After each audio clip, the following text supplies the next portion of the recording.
देख रहा था बहुत सारे सवाल आए।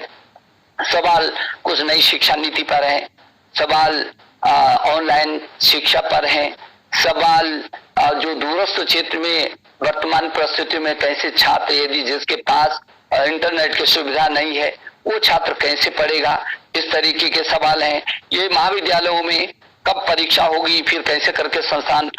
खुलेंगे, इस तरीके के सवाल हैं। ये जो जेईई है और नीट है, इसकी परीक्षा की तिथियां हमने घोषित की, तो फिर वो कैसे करके परीक्षा देंगे और तैयारी कैसे करेंगे, इस तरीके के भी बहुत सारे प्रश्न हमारे सामने आए हैं। मोटा मोटा यदि देखें, हाँ, और रिक्तता का भी आई कि बहुत सारे महाविद्यालयों में पद रिक्त हैं, विश्वविद्यालयों में पद रिक्त हैं, तो उनकी कैसे करके इनको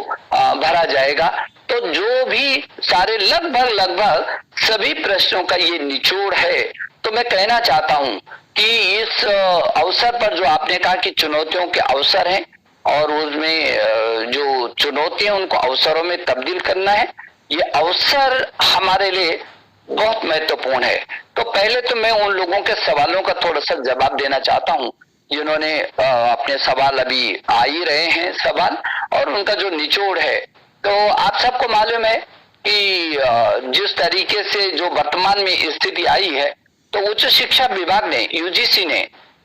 ने बहुत सारे कार्यक्रमों को एक के बाद एक कार्यक्रमों को आयोजित किया, निर्णय लिया और नए अभियान के साथ बहुत सारी चीजों को आगे बढ़ाया। यूजीसी के स्कूली शिक्षा में जहां हम लोगों ने एनसीईआरटी में एक टास्क फोर्स गठित की कि वो तय करेगा कि किस किस तरीके से आगे इसका शैक्षणिक कैलेंडर इन परिस्थितियों में होगा, ऐसे ही उच्च शिक्षा में भी यूजीसी के चेयरमैन के संरक्षण में एक टास्क फोर्स नीचे वहां भी गठित की है, और जिसने पूरा का पूरा शैक्षणिक ये जो वर्तमान में परिस्थितियों में उसको कैलेंडर भी बनाया और आगे किस तरीके से छात्र एक तो सुरक्षित रहे, एक जो छात्र अपने अपने घरों पर पहुंच गए सुरक्षित है, कुछ छात्र हमारे अभी भी जो हॉस्टल में है और उनका पारस्परिक समन्वय कैसा हो, और आगे जुलाई से परीक्षाएं सुनिश्चित की हैं। मुझे आशा है कि जुलाई तक यदि सामान्य स्थिति हुई तो जुलाई में परीक्षाएं आयोजित होंगी। किस तरीके से होंगी वो सामाजिक दूरियों की क्या होगी, सुरक्षा का क्या होगा, यातायात क्या क्या होगा, तमाम व्यवस्थाओं पर वो टास्क फोर्स अपनी रिपोर्ट भी दे रही है, उसने अध्ययन भी कर दिया और गृह विभाग और स्वास्थ्य विभाग इन दोनों के परामर्श से हम उन परीक्षाओं को आयोजित करेंगे। हमारे लिए छात्र की सुरक्षा पहला है, लेकिन जिन क्षेत्रों में उस समय तक भी सामान्य स्थिति नहीं होगी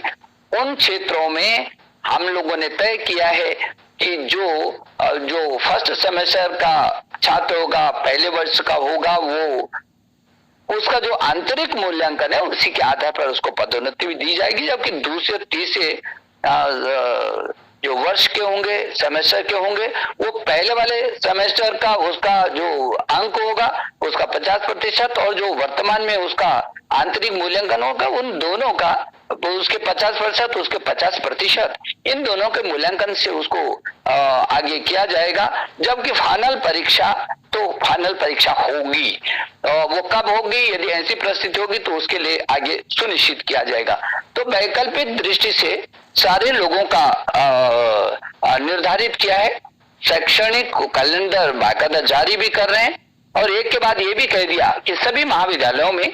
विश्वविद्यालयों में, और जैसे हमने यूजीसी के अंतर्गत एक कोर टीम बना करके